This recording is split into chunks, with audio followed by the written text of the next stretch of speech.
Ciclo genital femenino. El ciclo genital femenino tiene una duración media de 28 días. Se divide en 3 fases: hemorrágica o menstrual, proliferativa o folicular, durante la cual prolifera el endometrio y se selecciona un folículo ovulatorio, secretora o lútea, que ocurre tras la ovulación y formación del cuerpo lúteo.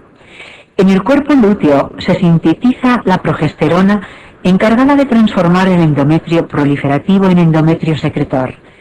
Sobre el endometrio secretor se produce la implantación embrionaria si en el ciclo ha habido fecundación del ovocito.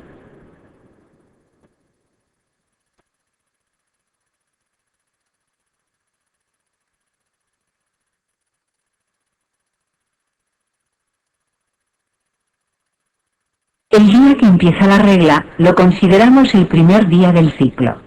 A partir del día 4 comienza la fase proliferativa. La ovulación ocurre sobre el día 14 del ciclo y del 14 al 28 dura la fase proliferativa. El hipotálamo produce GnRH, que es la hormona reguladora de la secreción de las gonadotropinas, FSH y LH. Esta GnRH hipotalámica estimula en la hipófisis la producción de las gonadotropinas LH y FSH. La liberación se produce de manera pulsátil, de tal forma que los pulsos lentos sobreestimulan FSH y los rápidos sobreestimulan LH. La liberación de FSH tiene 2 fases. Una primera meseta que tiene como misión el crecimiento de la cohorte folicular y la selección del folículo dominante. El segundo pico sucede justo antes de la ovulación. La LH tiene un solo pico, el pico ovulatorio, consecuencia del efecto gatillo de los estrógenos. Así pues, la ovulación es consecuencia directa de este pico de LH. Sin el pico de LH no hay ovulación.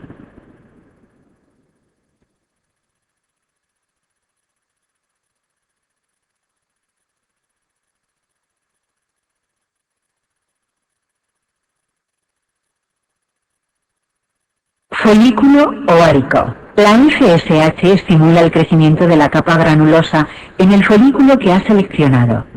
Induce actividad aromatasa en la granulosa, que convierte los andrógenos en estradiol.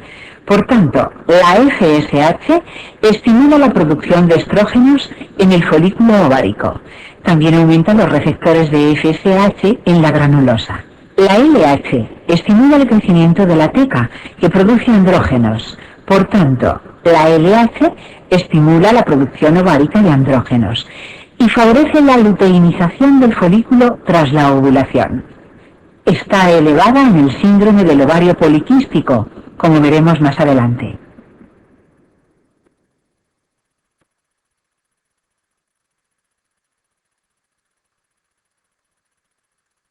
El ovocito dentro del folículo tiene detenido su desarrollo nuclear en la profase de la primera división meiótica. Cuando se produce el pico de LH y el ovocito sale del folículo, completa la primera división meiótica. Solo si se produce fecundación se completa la segunda división meiótica, que podemos observar en el embrión de día +1 por la aparición en la zona más externa del segundo corpúsculo polar, como señala la flecha negra. Posteriormente, el embrión seguirá dividiéndose hasta alcanzar el desarrollo del blastocito el 6º día, momento en el cual se produce la implantación en la cavidad endometrial.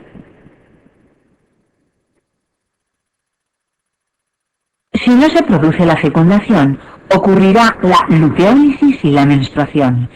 Pero antes de que finalice la fase secretora, ya comienza a aumentar la FSH, que estimulará el crecimiento de un nuevo grupo de folículos en el siguiente ciclo.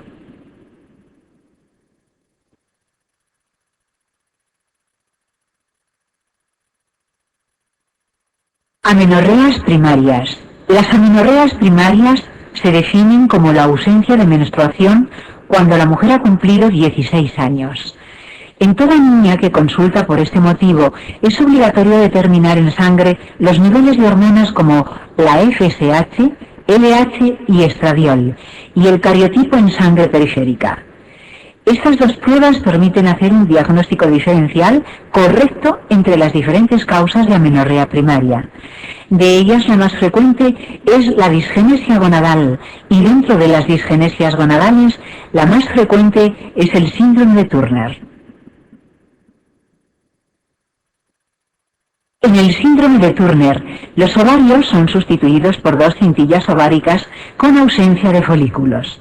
Por tanto, los niveles de estradiol son prácticamente ausentes y los niveles de gonadotropinas están elevados, al igual que ocurriría en una mujer durante la menopausia. Esto se explica fácilmente, ya que no se producen las hormonas que llevan a cabo el feedback negativo. Las niñas con síndrome de Turner tienen cariotipos 45XO y mosaicos 45XO, 46XX. La segunda causa es el síndrome de Rokitansky, producido por una alteración en la permeabilización de los conductos de Müller. El fenotipo es femenino normal y el cariotipo es 46XX. Como los ovarios son normales, no se observan alteraciones en los niveles sanguíneos de hormonas.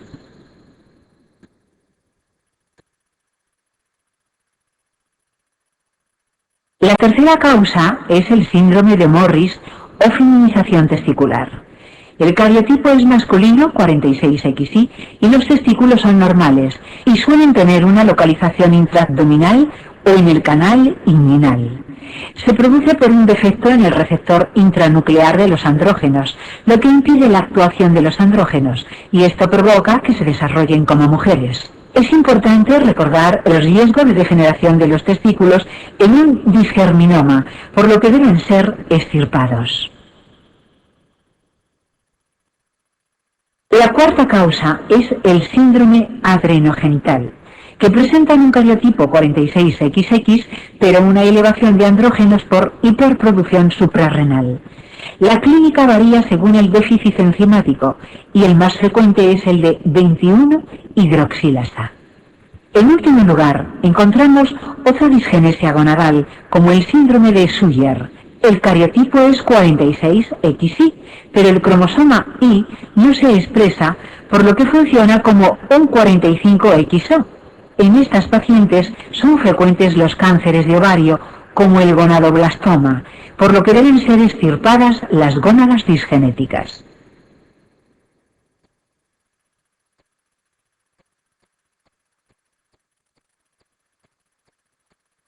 Síndrome de Turner. El síndrome de Turner es la primera causa de amenorrea primaria y son mujeres con talla baja y frecuentes malformaciones extragenitales, como el pliegue cervical o Epthelium coli, el cubitus valgus, tórax en escudo y alteraciones cardíacas, como la coartación de aorta. Son causa de aborto durante el primer trimestre y se detectan en la vida embrionaria por presentar higromas quísticos, que son tumoraciones linfáticas visibles en la ecografía de la 12 semana de gestación.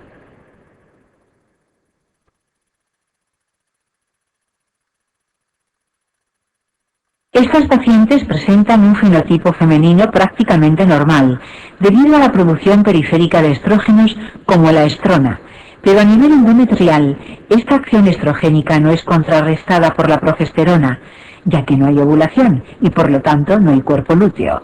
Por tanto, estas mujeres deben ser tratadas con terapia hormonal sustitutiva o al menos con progesterona para deprivar el endometrio y así disminuir el riesgo de adenocarcinoma de endometrio. Los ovarios son cintillas ováricas sin folículos y solo es posible restablecer la fertilidad mediante un ciclo de fecundación in vitro con donación de ovocitos. El útero es normal o ligeramente hipoplásico y, por tanto, tras la transferencia de embriones procedentes de un ciclo de donación de ovocitos, es capaz de permitir el desarrollo de una gestación. No debemos olvidar que estas pacientes precisan terapia hormonal sustitutiva con estradiol y progesterona las 12 primeras semanas de gestación, ya que no tienen cuerpo lúteo.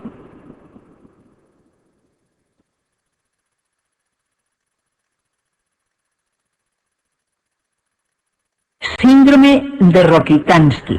El síndrome de Rokitansky se origina por una alteración en la permeabilidad de los conductos de Müller. El fenotipo es normal y los ovarios tienen una estructura también normal. El útero es rudimentario y no está canalizado. En la exploración se observa una agenesia de los 2/3 superiores de la vagina, por lo que a la inspección se aprecia una vagina corta que termina en fondo de saco ciego. En algunos casos se observan también malformaciones renales o urinarias, como el riñón en herradura, o duplicidades ureterales que deben ser descartadas mediante ecografía renal y urografías. Al poseer ovarios normales, no existe ningún déficit hormonal y es muy importante realizar un correcto diagnóstico diferencial con el síndrome de Morris, muy parecido desde un punto de vista fenotípico. En el síndrome de Morris se recomienda extirpar los testículos por el riesgo de degeneración en un disgerminoma, pero no se deben extirpar los ovarios normales del síndrome de Rokitansky.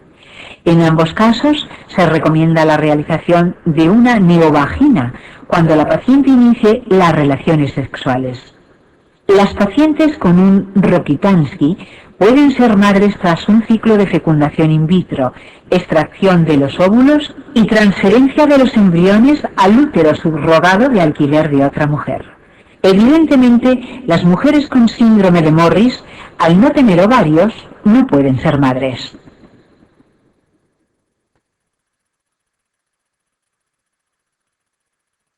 Himen imperforado. Existe un tipo de amenorrea primaria que suele acudir al servicio de urgencias por dolor en hipogastrio intermitente, con frecuencia habitualmente mensual. Habitualmente son niñas entre 15 y 17 años con amenorrea primaria. A la exploración se observa una tumoración azulada que sobresale al separar los labios vulvares y una masa localizada en hipogastrio. En la ecografía abdominal se objetiva una masa con varias formaciones quísticas secundarias a la dilatación de la vagina, hematocolpos, del útero, hematometra, y de ambas trompas, hematosalpinx bilateral. Se trata mediante una incisión y drenaje de todo el contenido y en muy poco tiempo la vagina, el útero y las trompas recuperan su morfología normal.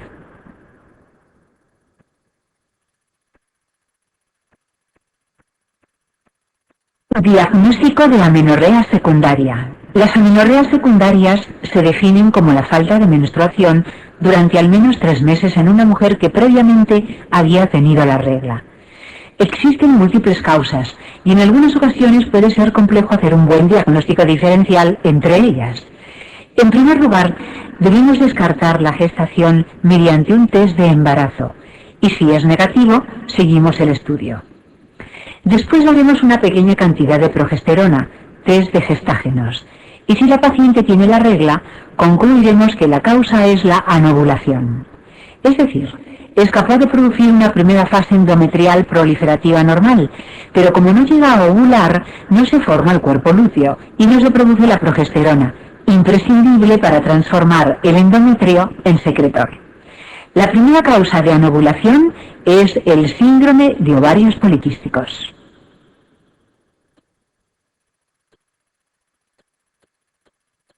Las amenorreas secundarias se definen como la falta de menstruación durante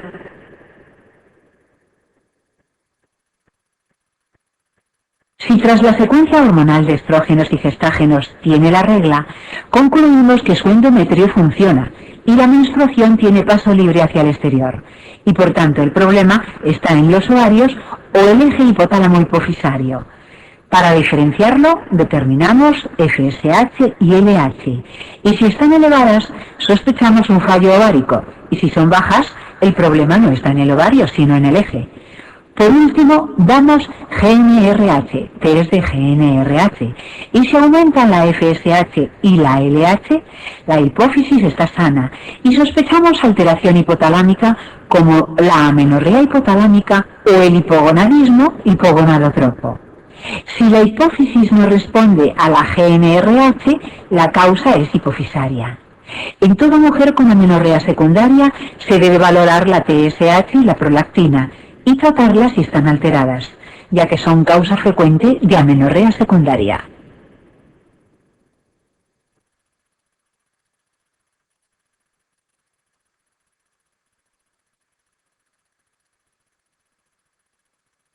Síndrome de ovarios poliquísticos. Clínica. El síndrome de ovarios poliquísticos, SOP, es una afección con una incidencia entre el 1 y el 5%, y su causa primaria está en discusión. No hay ningún síntoma ni signo constante ni patognomónico, y las pacientes consultan por esterilidad, alteraciones menstruales o hirsutismo. La esterilidad se debe a la falta de ovulación. La anovulación produce trastornos menstruales con ciclos alargados cada 40-50 días y en algunas pacientes amenorrea secundaria completa. El hirsutismo se suele acompañar de acné, obesidad, alopecia y acantosis nigricans. La resistencia a la insulina afecta a la mitad de las pacientes con este síndrome y el 40% de las mujeres con diabetes tipo 2 durante la edad reproductiva tienen un SOP. Los ovarios suelen estar aumentados de tamaño con la superficie lisa sin estigmas ovulatorios. Al microscopio se observa una capa de la granulosa poco desarrollada con hiperplasia de la teca interna y un aumento de la zona medular ovárica.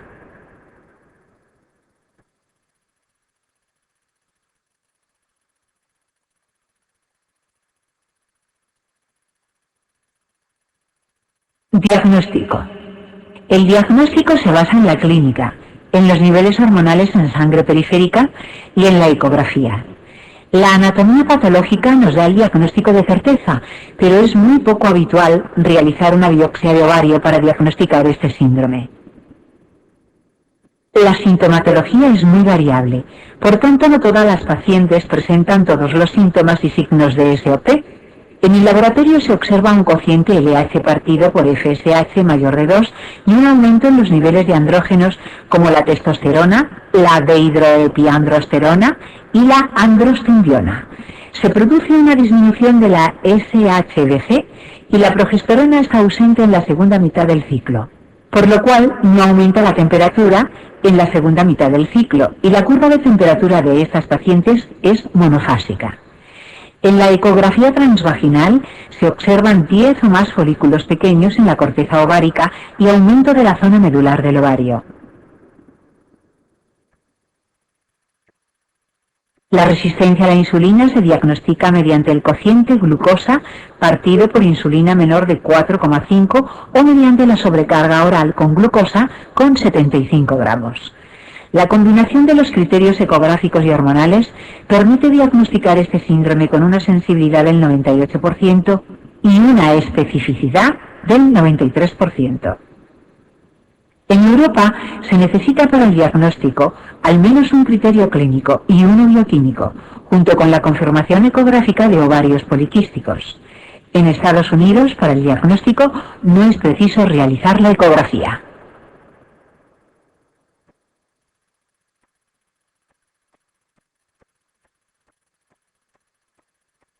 Tratamiento. El tratamiento se basa fundamentalmente en los síntomas de la paciente. Se aconseja la pérdida de peso, que normaliza la ovulación y mejora la insulinoresistencia. Para la oligomenorrea se emplean anticonceptivos orales, que además disminuyen la producción de esteroides suprarrenales y ováricos, reduciendo el hirsutismo y el acné. Para la resistencia a la insulina está demostrado la utilidad de los antidiabéticos orales, sensibilizadores a la insulina como la metformina. Además, se ha comprobado que durante el embarazo de estas pacientes, la metformina mejora las tasas de aborto y de diabetes gestacional, sin efectos teratogénicos.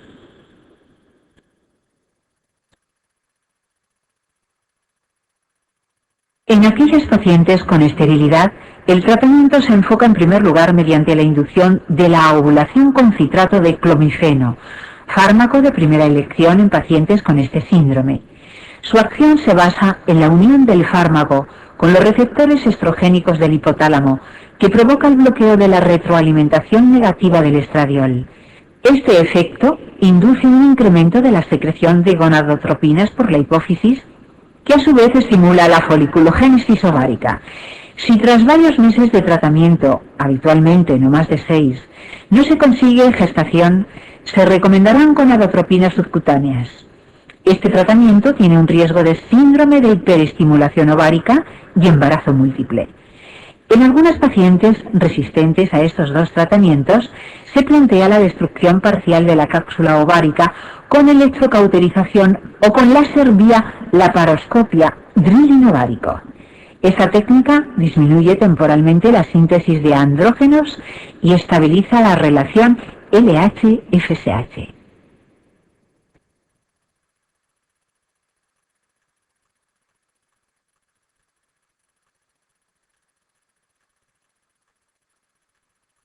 Hemorragia uterina. Clasificación. Las hemorragias uterinas es una de las consultas más frecuentes en las consultas de ginecología.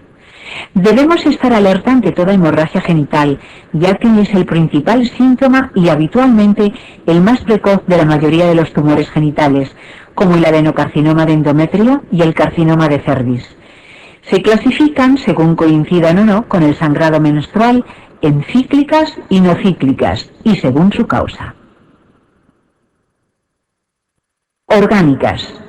Originadas por tumores malignos o benignos como miomas o pólipos, eritroplasia cervical, traumatismos o desgarros, coagulopatías, etc.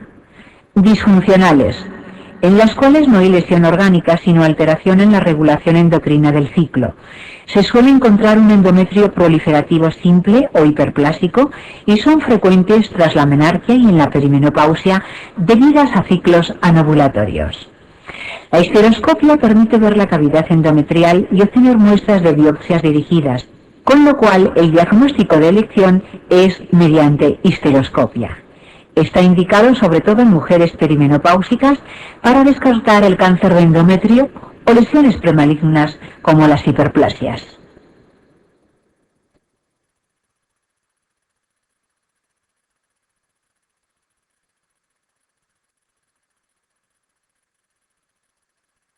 Tratamiento quirúrgico. No se debe tratar a la paciente hasta haber llegado a un diagnóstico mediante la exploración, citología, colposcopia, ecografía, histeroscopia, laparoscopia, etc. El primer objetivo es cohibir la hemorragia. Para ello empleamos los siguientes tratamientos. Hormonal. Se pautan estrógenos en las hemorragias agudas y cuando se demuestra que el endometrio es atrófico, ya que estimulamos la proliferación endometrial y se frena el sangrado. Si la hemorragia es moderada, se pautan estrógenos combinados con gestágenos, y para los casos con endometrios hiperplásticos se emplean gestágenos durante los 10-15 últimos días del ciclo.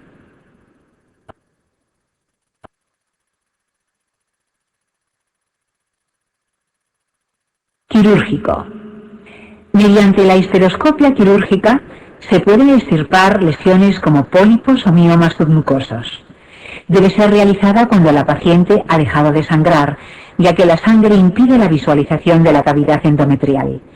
El legrado uterino es eficaz para contener la hemorragia aguda, pero requiere hospitalización y anestesia general. La ablación endometrial destruye el endometrio y en algunos casos se consigue una amenorrea total. Cuando el tratamiento médico falla o las pacientes no desean más descendencia o se diagnostica una hiperplasia endometrial, entonces estará indicado la realización de una histerectomía. En el siguiente paso, se debe regularizar el ciclo para evitar recidivas mediante tratamientos hormonales, como los anticonceptivos orales o la progesterona en segunda fase del ciclo. Y en mujeres posmenopáusicas con metrorragia recidivante indicaremos la histerectomía.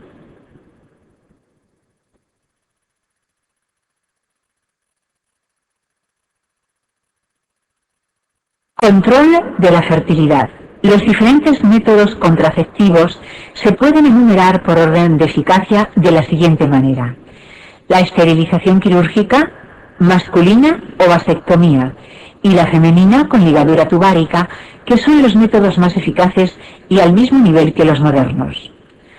Anticonceptivos hormonales. El dispositivo intrauterino o DIU es el siguiente en eficacia.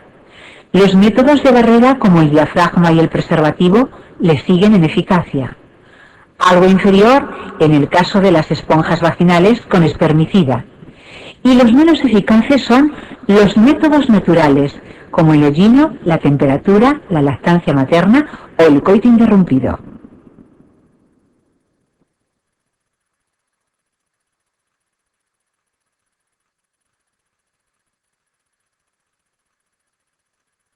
Dispositivo intrauterino. El DIU produce una reacción inflamatoria aséptica en el endometrio que evita la implantación embrionaria. La carga del dispositivo altera algunas enzimas endometriales, dificultando tanto la fecundación de los gametos como la implantación, y además se produce un ligero traumatismo en el endometrio y el embrión, que favorece los abortos precoces. El DIU debe colocarse durante la menstruación, momento en el cual el cervix está abierto y la inserción es más sencilla. Se puede utilizar tras la primera regla después de un aborto precoz y tras la segunda menstruación después de un parto o tras un aborto tardío. El DIU previene mejor el embarazo normal que el ectópico, por lo que la frecuencia relativa de este último aumenta. El DIU favorece la enfermedad inflamatoria pélvica o EIP, y la EIP también constituye un factor de riesgo para el embarazo ectópico. Si diagnosticamos un embarazo en una portadora de DIU, este debe retirarse si los hilos son visibles, y si no lo fueran, debe realizarse una ecografía para confirmar el carácter eutópico del embarazo y recuperar el DIU tras el parto o la cesárea.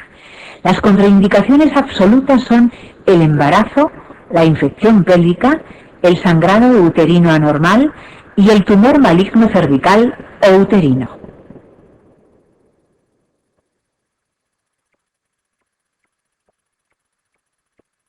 DIU con levonorgestrel. Actualmente se dispone de un tipo de DIU que libera gradualmente un gestágeno, el levonorgestrel, y actúa localmente a ese nivel, reduciendo el crecimiento del endometrio, espesando el moco cervical y suprimiendo el movimiento normal de los espermatozoides en el interior del útero. Se puede insertar a partir de la sexta semana tras el parto, ya que no afecta a la calidad ni a la cantidad de la leche materna y no produce efectos negativos sobre el recién nacido. Este DIU disminuye la cantidad de menstruación y los días de sangrado. Por lo tanto, se emplea en mujeres con menometrorragias que no desean tratamiento invasivo como la ablación endometrial o radicales como la histerectomía. En el 20% de las mujeres la regla desaparece por completo y tras la retirada del DIU se recuperan los ciclos y la posibilidad de gestación. A diferencia de otros DIUs, reduce el riesgo de enfermedad inflamatoria pélvica y gestación ectópica.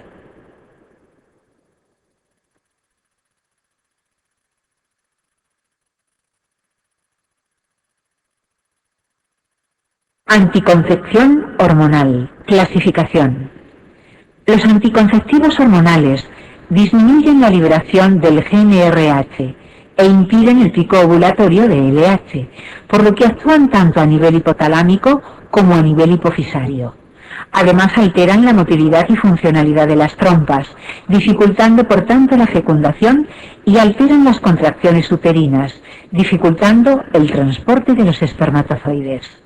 Por último, espesan el moco cervical y alteran la estructura endometrial impidiendo la implantación. Los más empleados son los anticonceptivos hormonales orales, compuestos por una dosis variable de etinilestradiol y diferentes tipos de gestágenos, como el levonorgestrel, el gestódeno, el desogestrel o la dronosperinona, con nulo efecto androgénico.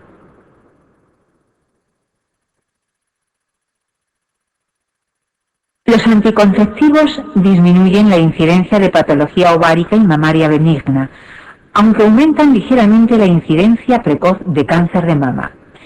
También disminuyen la incidencia de carcinoma epitelial de ovario y adenocarcinoma de endometrio, sobre todo en pacientes anovuladoras, como por ejemplo el síndrome de ovarios poliquísticos.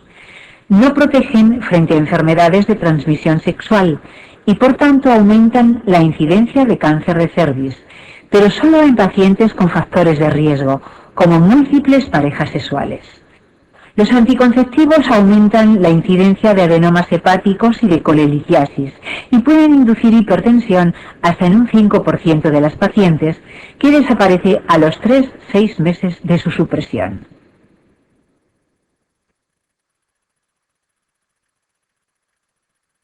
Contraindicaciones. El etinilestradiol favorece la lipólisis periférica, aumenta las VLDL, HDL y disminuye las LDL. Por tanto, la influencia estrogénica sobre las lipoproteínas es globalmente favorable, ya que disminuye porcentualmente las beta-lipoproteínas aterogénicas, por lo que se acepta que son antiaterogénicos y cardioprotectores. En cambio, producen hipercoagulabilidad por aumento del fibrinógeno, factores 7 y 10, y actividad plaquetaria, y disminución de antitrombina 3. Los progestágenos, en cambio, aumentan las lipoproteínas y el depósito graso periférico, por lo que son aterogénicos. Hoy en día, los progestágenos son muy poco androgénicos, por lo que este riesgo es prácticamente inexistente, siendo el problema fundamental la hipercoagulabilidad. Salvo por las contraindicaciones enumeradas en esta diapositiva, hoy en día el riesgo cardiocirculatorio es casi nulo, salvo que se asocien otros factores de riesgo como la HTA, la obesidad, la diabetes o la hiperlipoproteinemia tipo 2.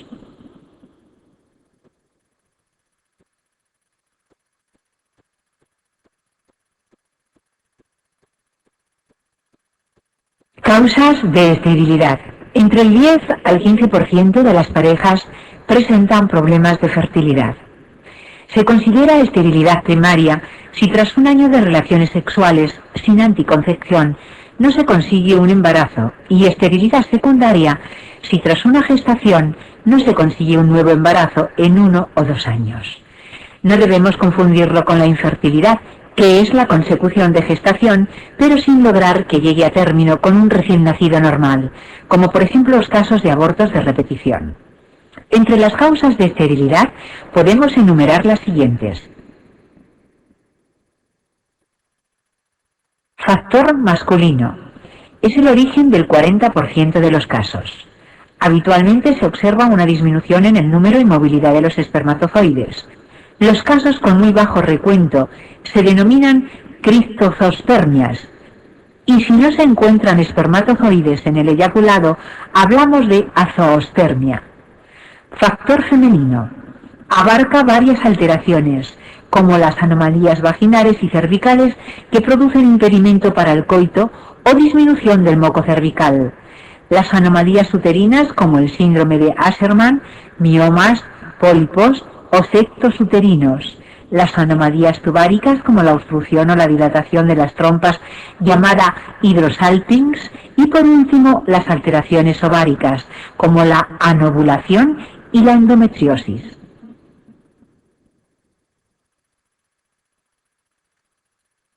En la mayor parte de los casos se suele diagnosticar varios factores simultáneamente, y hasta un 40% de las parejas son etiquetadas de esterilidad de origen desconocido, al no encontrar ninguna causa aparente de esterilidad.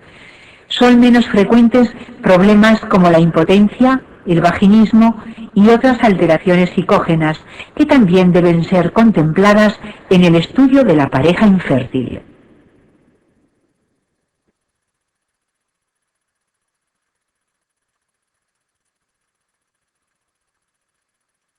Ecografía transvaginal en esterilidad.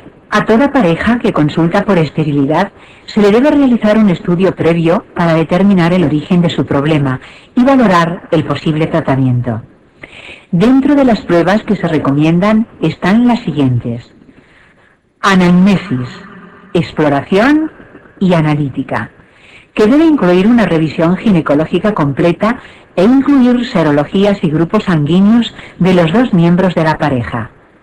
No olvidar pedir una mamografía a todas aquellas mujeres mayores de 40 años, ya que todos los tratamientos que se emplean en reproducción asistida aumentan los niveles sanguíneos de estrógenos y debe ser descartada cualquier lesión mamaria sospechosa antes de iniciar cualquier tratamiento.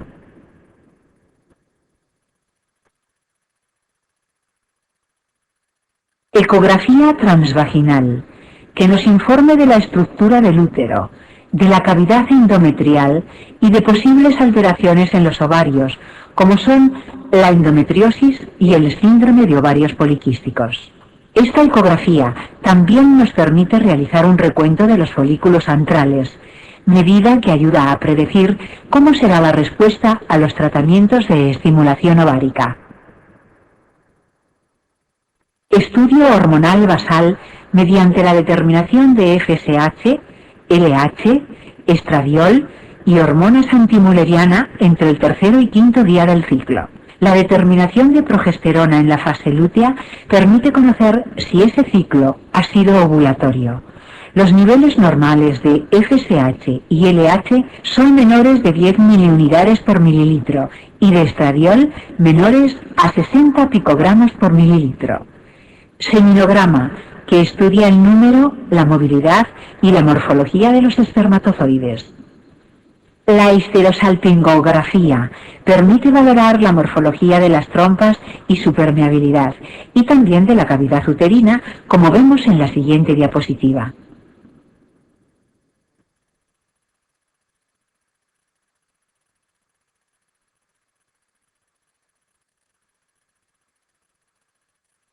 Histerosalpingografía. En esta diapositiva podemos ver la utilidad de la histerosalpingografía para demostrar la permeabilidad tubaria y alteraciones en la cavidad uterina, como los tabiques o septos parciales y completos y el útero didelfo o doble.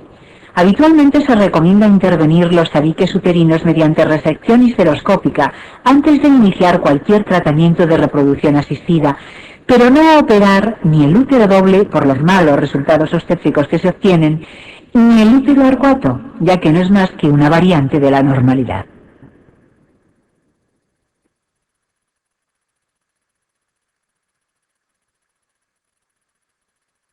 Estudio de la pareja estéril. Otras pruebas que no se realizan de rutina, pero son recomendables en caso de sospecha clínica, son las siguientes.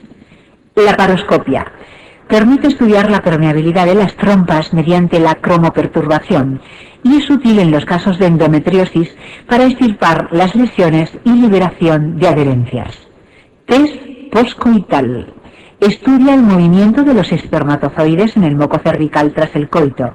Solo se usa en parejas jóvenes y con historia corta de esterilidad. Histeroscopia. Permite visualizar la cavidad uterina y tratar las alteraciones como pólipos, miomas, sinequias o tabiques uterinos. Biopsia endometrial. Se realiza durante la primera fase del ciclo y aunque antes era obligatoria, hoy su uso está en discusión.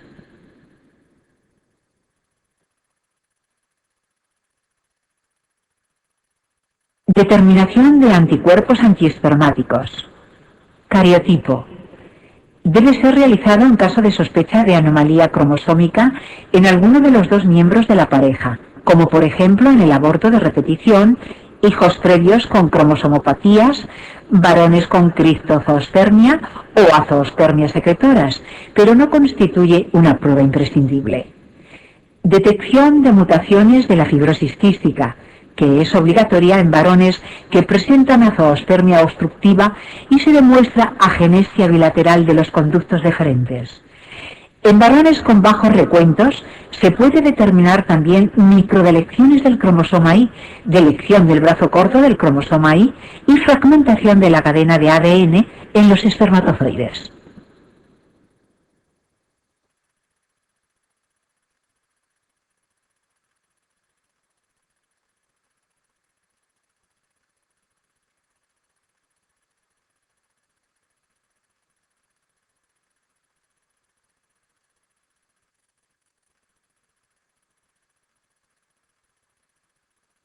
Técnicas de reproducción asistida, FIV y CSI.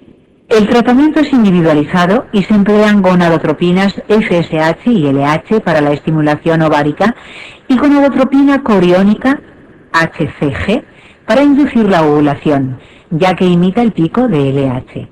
El citrato de clomifeno es el fármaco de primera elección en la estimulación ovárica de mujeres con síndrome de ovarios poliquísticos. Para un mejor control de la estimulación se utilizan análogos de la GnRH, agonistas o antagonistas, que frenan la hipófisis y evitan el pico prematuro de LH con la luteinización precoz de los folículos. El control del crecimiento folicular se hace mediante determinaciones seriadas de estradiol y ecografías.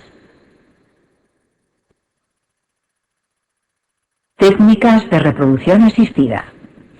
Inseminación artificial conyugal.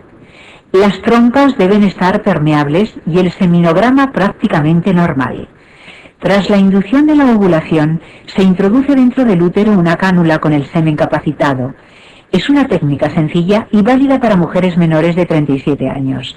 No se deben realizar más de 4 ciclos. Inseminación artificial con semen de donante.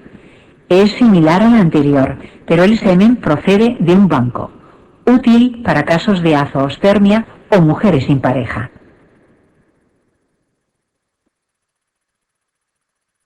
Fecundación in vitro. Tras la inducción de la ovulación, se realiza la punción folicular vía vaginal con control ecográfico y raramente mediante la paroscopia. Los ovocitos se ponen en contacto con los espermatozoides y de 2 a 6 días más tarde se transfieren los embriones dentro de la cavidad uterina a través del cuello del útero. No se deben transferir más de 3 embriones y los embriones no transferidos son criopreservados y pueden ser transferidos en ciclos posteriores. Esta técnica está indicada en pacientes con obstrucción tubárica bilateral, bajo recuento espermático o fracaso de inseminación. La microinyección espermática, o ICSI, consiste en microinyectar un único espermatozoide dentro del óvulo. Es una variante del FIV, indicada en casos de criptozoospermia o cuando los espermatozoides se obtienen tras biopsia testicular. Esta técnica también permite realizar el diagnóstico genético preimplantatorio de alteraciones cromómicas y enfermedades genéticas como la fibrosis quística, la atrofia muscular espinal, etc., antes de la transferencia embrionaria.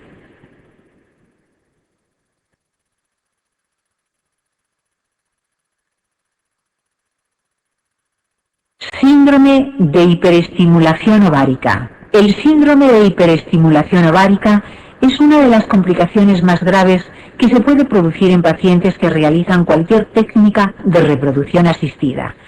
Se trata de una respuesta excesiva del ovario a la estimulación ovárica y tienen especial riesgo las pacientes con síndrome de ovarios poliquísticos y altos niveles de estradiol en sangre el día de la administración de HCG.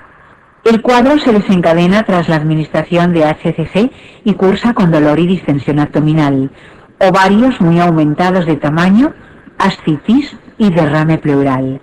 Puede llegar a ser muy grave y provocar fracaso renal, tromboembolismo pulmonar y síndrome de distrés respiratorio del adulto e incluso poner en peligro la vida de la paciente.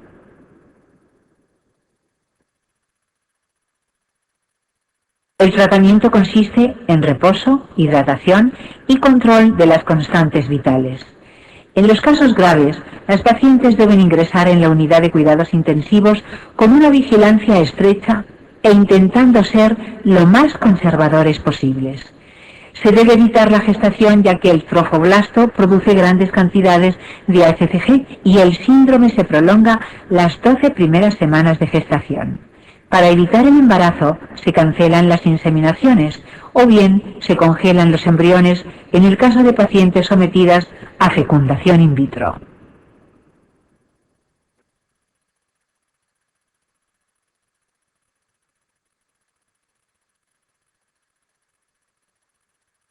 Endometriosis. La endometriosis consiste en la presencia y proliferación de tejido endometrial fuera de la cavidad uterina, aunque el lugar más frecuente son los ovarios.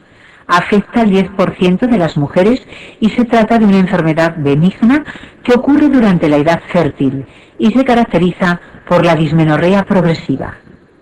Su origen es desconocido y las teorías más aceptadas son la menstruación retrógrada, que favorece la llegada de células endometriales a la cavidad peritoneal, y las alteraciones inmunológicas en el tejido peritoneal que impiden la destrucción del tejido endometrial ectópico.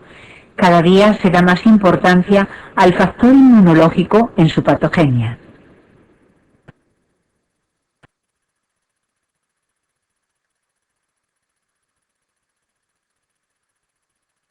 Se produce dolor en el 95% de las pacientes, que suele coincidir con la regla y está localizado en la pelvis.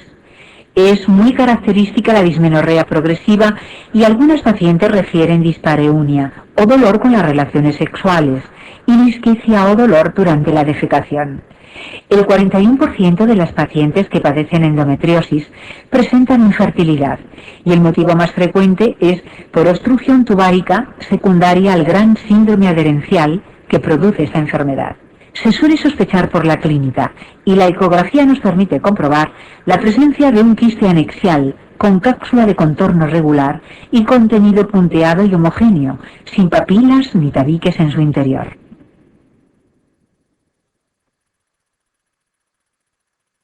El diagnóstico de certeza se realiza mediante la laparoscopia, al igual que el embarazo ectópico o la enfermedad inflamatoria pélvica. Durante el acto quirúrgico se realiza la exploración de la pelvis, la estadificación de la enfermedad y el tratamiento quirúrgico. Se clasifica en 4 estadios, siendo el estadio 1 mínimo, el 2 leve, el 3 moderado y el 4 severo.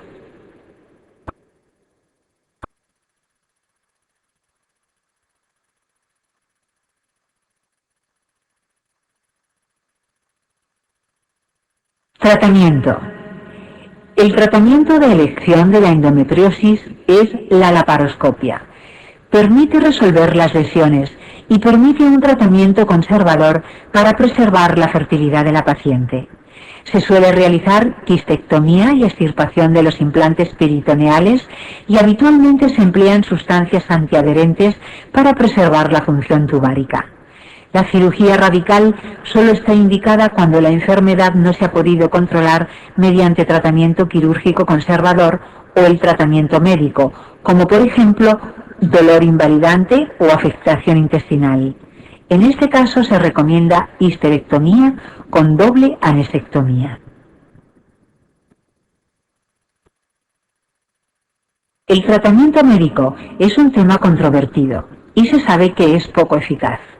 Consiste en producir una menopausia médica irreversible que retrase la aparición de recidivas en estas pacientes. Está indicado tras la cirugía y los más usados son los análogos de la GnRH durante 6 meses. Existen otros tratamientos como el danazol o los gestágenos menos eficaces y con más efectos secundarios.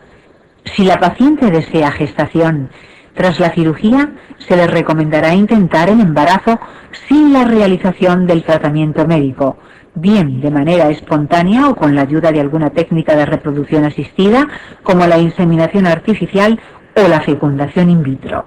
La gestación también mejora el pronóstico de estas mujeres.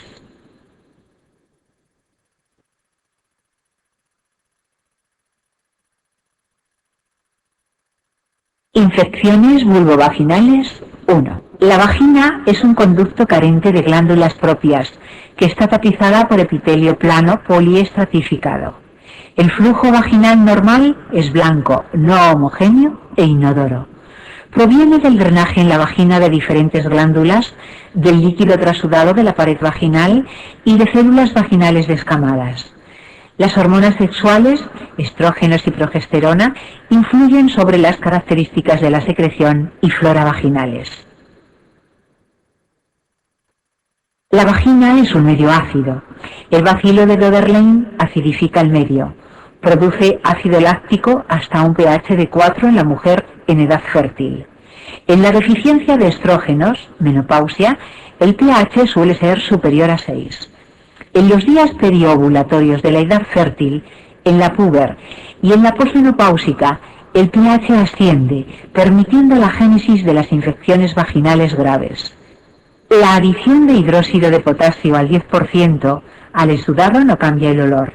Es la denominada prueba de las aminas. La flora vaginal normal está constituida por microorganismos aerobios y anaerobios, y es posible encontrar microorganismos que son patógenos bajo ciertas circunstancias, como E. coli, Bacteroides fragilis, S. aureus, estreptococos del grupo B y especies de cándida.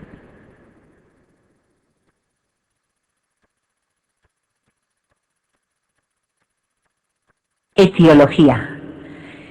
Más del 90% están causadas por uno de estos tres microorganismos. Gardnerella vaginalis, 40-50%, la más frecuente, aunque muchas veces pasa inadvertida, por lo que se diagnostica en menor número de casos que la candidiasis. Cándida, 20-25%, la más sintomática, de ahí que sea la que más diagnosticamos. Tricomona vaginalis, 15-20%, considerada enfermedad de transmisión sexual, ETS. El 10% restante incluyen vaginitis por cuerpo extraño, vaginitis atrófica, clamidias, gonococos, micoplasmas, herpes genital, parásitos, oxiuros en niñas, vaginitis alérgicas, etc. Si existe ulceración vulvar, debemos pensar en sífilis, herpes, chancroide, linfogranuloma venéreo, granuloma inguinal, sobreinfección de condiloma, molluscum contagiosum, sarna, traumatismo, neoplasia, eritema multiforme o síndrome de Behçet.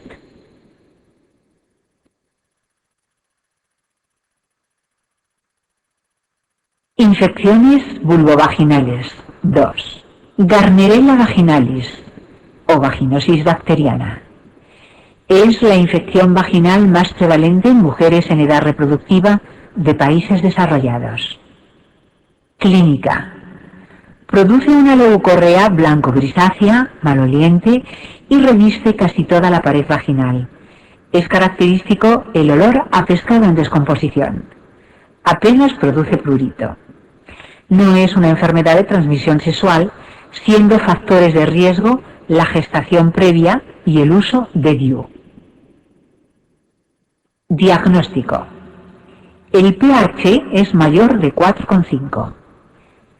Tras la prueba de las aminas, produce un intenso olor a pescado. Células rellenas de cocobacilos gram negativos, células clave o cluecels. Tratamiento. Existen varias pautas. A. Metronidazol vía oral. B. Metronidazol gel vaginal. C. Clindamicina gel vaginal. En caso de embarazo, debemos tratar a todas las pacientes por el riesgo incrementado de parto pretérmino, metronidazol o clindamicina por vía vaginal. No es necesario tratar a la pareja de forma rutinaria, pero sí en casos de recidiva. No se deben tratar las pacientes asintomáticas, solo previamente a la gestación o cuando van a ser sometidas a intervenciones ginecológicas.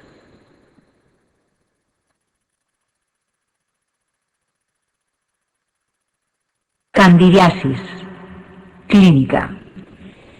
En el 80-90% están producidas por Candida albicans y el síntoma predominante es el prurito.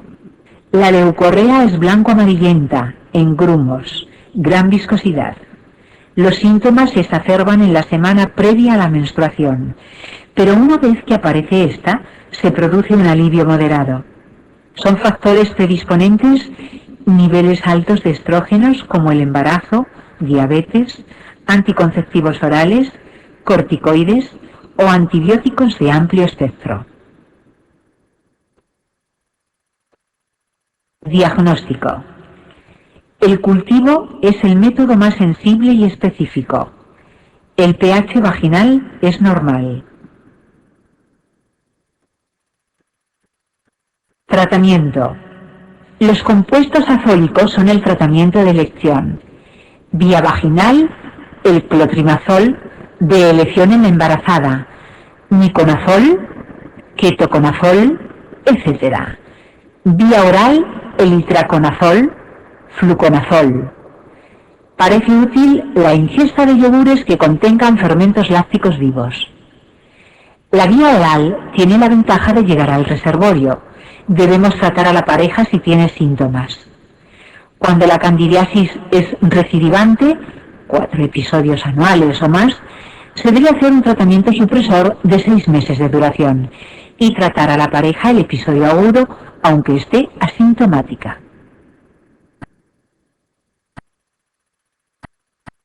Tricomoniasis. Clínica. Se trata de un protozoo de transmisión sexual, casi siempre asintomático en el varón. La leucorrea es de baja viscosidad, abundante, ligeramente maloliente, color amarillo grisácea o verde amarillenta, espumosa y con burbujas de aire. A la exploración, el cervix puede presentar hemorragias puntiformes, aspecto de fresa. Diagnóstico. Examen en fresco. Es el diagnóstico más fácil y seguro. Se visualiza el protozoo el 80% de las veces. Cultivo. Si no se descubren en el examen en fresco. Es positivo en el 95%.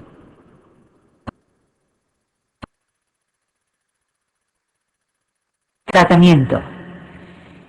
Metronidazol vía oral o tinidazol vía oral. Debe tratarse a la pareja. En el primer trimestre del embarazo se puede usar clotrimazol, aunque es poco efectivo, aunque algunos autores sí permiten el uso de metronidazol, sobre todo si es en el segundo y tercer trimestre. Infecciones virales. Infección por papilomavirus.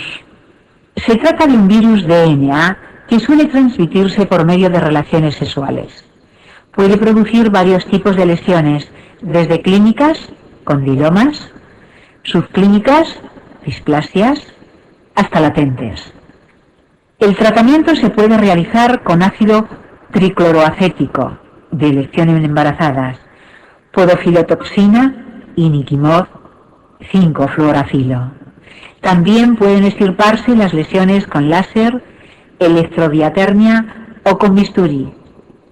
Para la profilaxis se está investigando en crear una vacuna.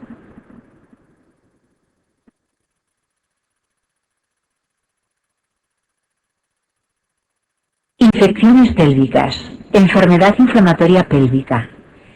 La enfermedad inflamatoria pélvica es una infección del aparato genital interno debido a una infección bacteriana ascendente desde el tracto genital inferior. Etiología. Está causada por gérmenes que se transmiten a través de las relaciones sexuales. El más frecuente es la Chlamydia trachomatis. Le sigue Neisseria gonorrhoeae. En algunos casos de portadoras de DIU se aísla Actinomyces israeli. Producen inflamación del endocervix y diseminación ascendente e inflaman todo el tracto genital superior. Endometritis, salpingitis, peritonitis. Factores favorecedores. Enfermedades de transmisión sexual. Constituye el mayor factor de riesgo. DIU. AO. Disminuyen la incidencia de gonococia, ya que proporcionan mayor viscosidad al moco cervical. Edad joven, 15-39 años. Clínica. El síntoma más frecuente es dolor abdominal bajo, que suele ser bilateral y asociado a leucorrea. Puede aparecer disuria como consecuencia de una uretritis. Otros síntomas sistémicos como fiebre y náuseas, con vómitos o sin ellos, indican inflamación peritoneal. Diagnóstico. El diagnóstico de EIP es fundamentalmente clínico. Dolor abdominal bajo, fiebre y leucorrea nos orienta, aunque este diagnóstico clínico es poco sensible y poco específico. Laparoscopia es el método diagnóstico más seguro, aunque no es el de elección. Está indicada en pacientes en quienes hay dudas sobre el diagnóstico o en las que falla el tratamiento médico.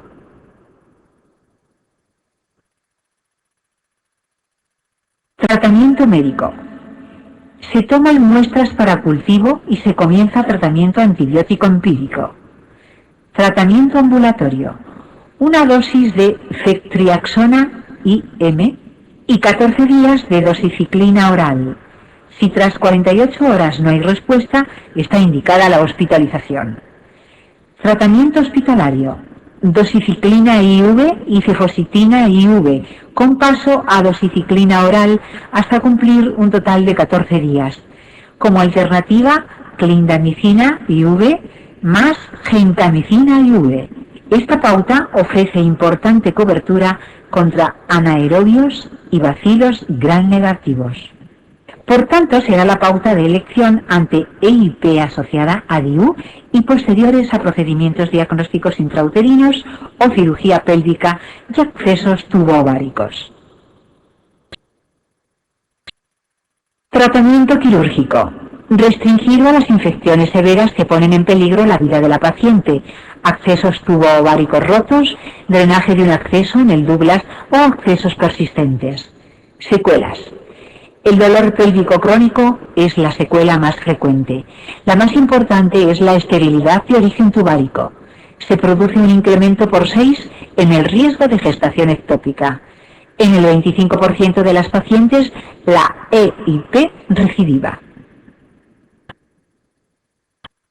Tuberculosis genital. La tuberculosis del tracto genital es una enfermedad rara en nuestro medio. Produce EIP crónica y esterilidad. El bacilo más frecuente es Mycobacterium tuberculosis. La infección primaria se produce generalmente en el pulmón, produciéndose diseminación por vía hematógena hasta el aparato genital, siendo la más frecuentemente afectada la trompa. La tuberculosis genital aparece en un 10% de mujeres con tuberculosis pulmonar.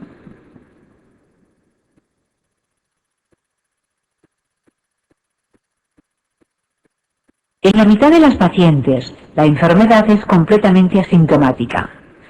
Otros síntomas: metrorragias, dolor pélvico, masas anexiales. La salpingitis tuberculosa debe sospecharse ante una paciente que no responde a la antibioterapia convencional. El diagnóstico más adecuado es el microlegrado uterino, cánula de Cornier. El hallazgo clásico consiste en células gigantes, granulomas y necrosis caseosa. El examen directo de las trompas ofrece una imagen de bolsa de tabaco. Aproximadamente el 10% de las mujeres tienen una tuberculosis del tracto urinario concomitante. El tratamiento debe ser médico. Isoniazida y rifampicina durante 6 meses, añadiendo etambutol o piracinamida durante los 2 primeros meses. La cirugía se reserva para mujeres con masas pélvicas persistentes y en las que los cultivos se mantienen positivos.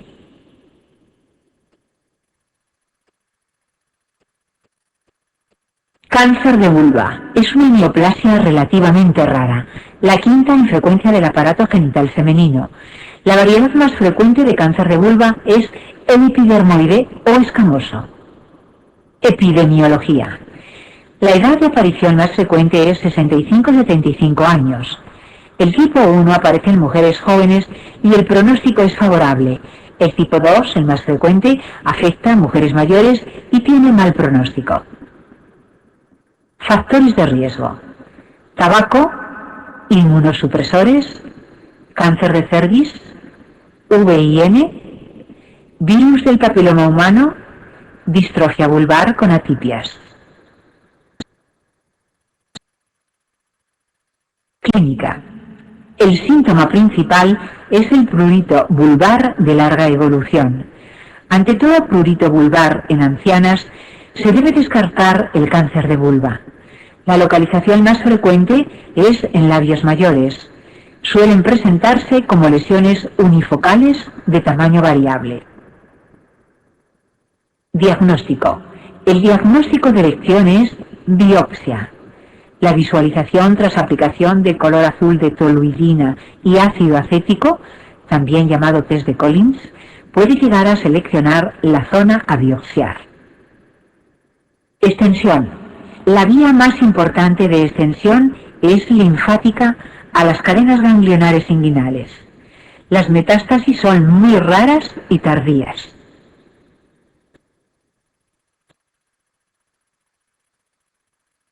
Pronóstico.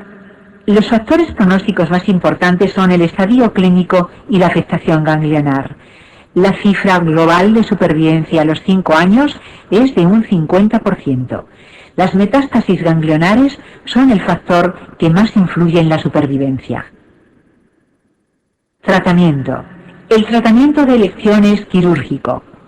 Vulvectomía radical con o sin linfadenectomía inguinofemoral bilateral, dependiendo del estadio, complementada en fases avanzadas por la radioterapia externa. La linfadenectomía se realiza en estadios 1 con factores de mal pronóstico, estadios 2 y en adelante siempre que el tumor sea operable. Se está estudiando la posibilidad de realizar la técnica del ganglio centinela. La tendencia actual es intentar realizar una cirugía menor radical apoyada en radioterapia y quimioterapia. En estadios inoperables, localmente avanzado, T4 o metástasis, se trata con radioterapia más quimioterapia.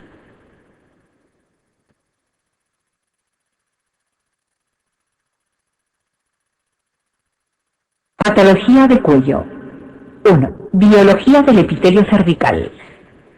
El epitelio cervical externo, ectocervis, es plano, poliestratificado y el endocervical es cilíndrico. Sobre el OCE, orificio cervical externo, suele situarse la zona de tránsito del epitelio poliestratificado del ectocervis al cilindro del endocervis, que es donde suelen iniciarse las lesiones precancerosas. Patología benigna. Cervicitis. La inflamación del cuello uterino se favorece por instrumentación, coito, parto, etc. Se clasifican en 1. Inespecíficas. Son las más frecuentes. Suelen estar producidas por cocobacilos. 2. Específicas. Gonococos, sífilis, tuberculosis, cándida. Si se cronifican, producen leucorrea abundante. Las agresiones repetidas predisponen a la metaplasia. Ectopía o eritroplasia es la presencia de epitelio cilíndrico por debajo del OCE, quedando en contacto con el medio vaginal hostil. Aunque la mayoría son asintomáticas, pueden originar leucorrea y hemorragia poscoital. El diagnóstico se realiza de visu. La ectopía es más frecuente en usuarias de anticoncepción hormonal. Metaplasia. Es la aparición en el endocervis de epitelio plano poliestratificado ectocervical de características normales. Traducen la respuesta fisiológica ante las agresiones repetidas a un epitelio no preparado para ello.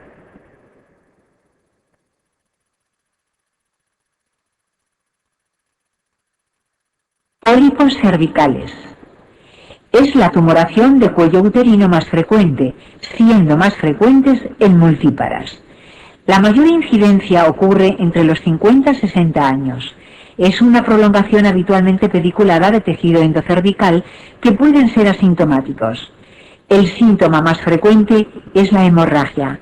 Se extirpan por torsión, dado que un 1% contienen zonas con carcinoma. Quistes. Ocurren por dilatación de una glándula, siendo los más habituales los quistes de Nabot. Displasia cervical y carcinoma in situ. En el esocervis existe de forma fisiológica la invasión por tejido endocervical que mediante reepitelización se repara, siendo sustituida por un epitelio plano poliestratificado exactamente igual al originario. En ocasiones, el proceso de reparación se altera y se produce una alteración de las células que lo constituyen. A este tipo de lesiones se les denomina displasia y suele ser asintomático.